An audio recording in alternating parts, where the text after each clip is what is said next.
Hey guys, what's up? This is Bharat, you're watching iGyaan, and finally, after the lockdown has lifted in Delhi, well, it's not fully lifted, but now that delivery services are allowed, we've got the new iPhone SE.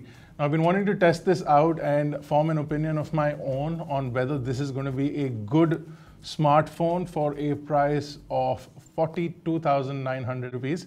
It is actually, this version is the 256 gigabyte version. And this is priced at 58,300 rupees. And this is also the product red, which is their limited edition color. So packaging is very Apple-esque, nothing special over here.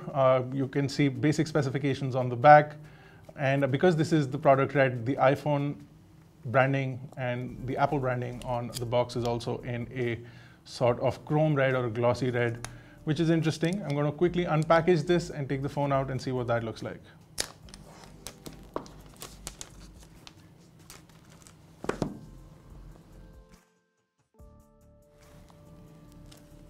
So first in is the product red sort of information. It tells you that product red products, so Apple, mostly red products from Apple are a part of product red, and they contribute to the fight against HIV and AIDS. So if you do get one of these, you're actually helping the cause a little bit. So that's great. You of course get your quick start guide, some Apple stickers, and some basic legal and warranty information. So I'm just going to put these to the side. We've seen enough of these, I think.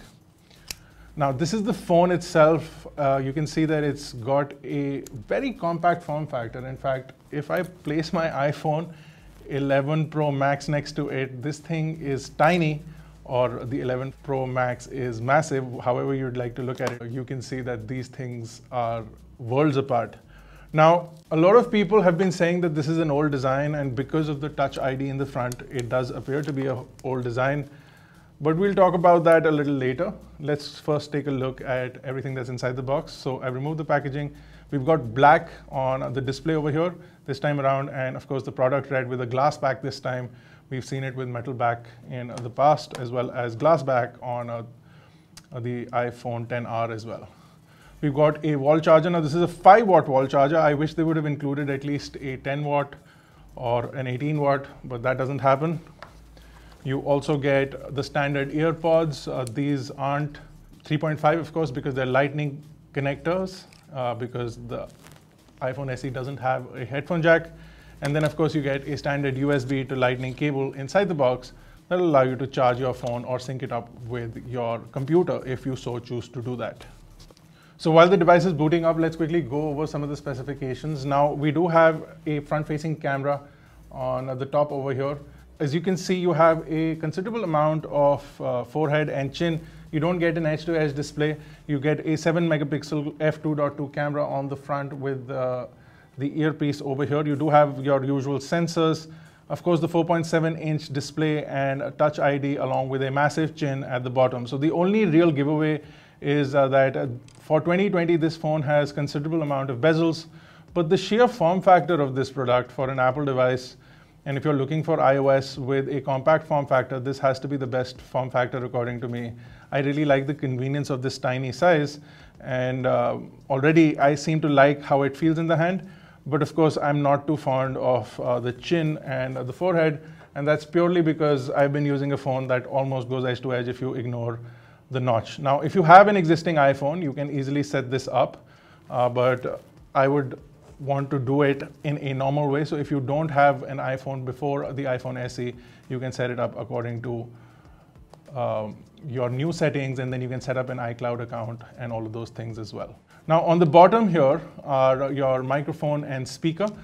Even though you have symmetrical grills, they're not dual speakers. They're just one microphone and one speaker. And you have the lightning connector in the center, which is flanked on either side by screws which possibly hold the back case in place. On the right side is the SIM tray, which is going to be a single nano SIM. And you also have the power button. There's nothing on the top. On the left is the mute switch. Quickly go into silent mode, and then you also have the volume rockers over here. Okay, so on the back you have a 12-megapixel camera. This is a standard wide camera, and then you also have an f1.8 aperture on this. You can also see a microphone right next to it. That's for video recording when you use it for video recording. And then you have your LED flash, which is the quad color or true tone flash, and this has a 6-element lens, and you will be able to do 4K video at 60 frames a second on this, making it one of the cheapest high quality 4K video recording devices.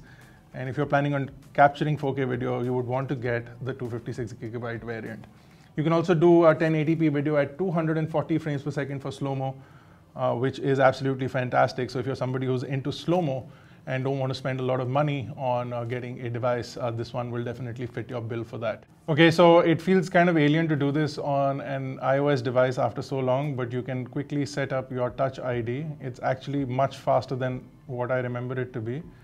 Okay, so you can also see the haptic settings, again something that we used to see earlier. So the amount of haptic feedback you want for the Touch ID, you can set that up. You can also set up your display zoom. Since this is a smaller display, if you're somebody who likes a slightly larger display, you can set that up during the startup of the device itself. So this, like I mentioned, feels slightly alien because of the size and the way the screen is made, but the form factor seems really cool. Of course, you can download all your latest apps, and because this has the Apple A13 Bionic chip, you can get almost the same performance that you can from something like this, which has the A13 Bionic chip. Of course, certain things are going to be limited. You probably have lesser RAM here, and you have a much lesser battery life on a phone like this. But because of the chipset, you'll be able to run all modern games on this.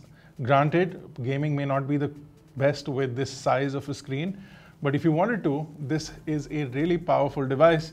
And of course, I'm going to be taking it through its paces. Let's come back to the display. It's a 4.7-inch display. It's got a 625 nits of brightness. So if I wanted to, I'm so used to pulling out the control center from the top right that I was looking for it there. But in these phones where there's a home button, the control center is at the bottom. So it's been a while since I've used these phones. But if you talk about the resolution, we've got a 1334 by 750 pixel resolution here. It's a 326, so it's a Retina display. Still not full HD plus. So lots of shortcomings if you look at it. It's the display primarily which is lacking, because everything else here is pretty much updated. You get the latest Wi-Fi, you get wireless charging on this, and this is also IP67 water and dust resistant. So it is weather resistant. If you want to take it out in rain or whatever, it's going to last you no problems whatsoever. In fact, you can also sort of take it for a swim. I have taken my phones for a swim in the past, and they've survived without any problems. So if that's something that concerns you, this is an iPhone that, if you use the credit card deals that are available, can be bought for under 40,000 rupees.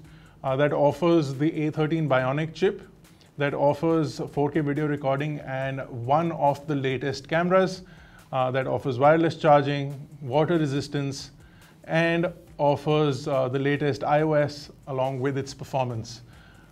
The only real downside is the display, and that is what allows Apple to sell this at a lower price. Is this phone worth it? We're going to be testing it out in the next couple of days. I can tell you that I absolutely love the form factor.